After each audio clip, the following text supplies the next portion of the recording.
akkam jirtan dhaggeeffattoota keenya kun miidiyaa mataa kiyyaa kan yeroon fedhe dabarsee yeroon fedhe dhiisu kan abbaan fedhe irratti afeeree abbaan fedhe dhiisu kan abbaan fedhe arrabsee abbaan fedhe faarsu ani tokkicha baadiyyaati.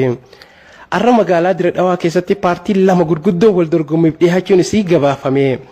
Gareen tiim piyaanoodhaa fi garee tiim gitaaraa ta'uun beekame kanarraa ka'uudhaan gareen tiim gitaaraa akka ajaa'ibatti gitaaraa dhahuun dubara feesbuuk gubbaa booji'uun goobaan galuun dhagahame.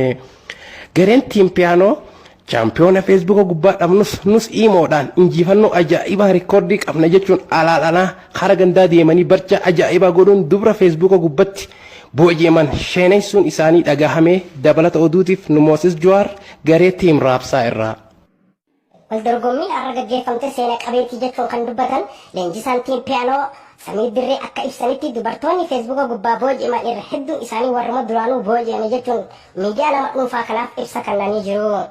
Gareen tiim gitaaraa dandeettii qabnuun injifanne jechuun Shiishaa fi Abu Musmaat dachan dabalatanii dubara lamatti qooddatanii barceessuun keenya gammachuu daangaa hin qabne jechuudhaan hoogganaan isaanii miidiyaa dhuunfaa kanaaf ibsa kennanii jiru.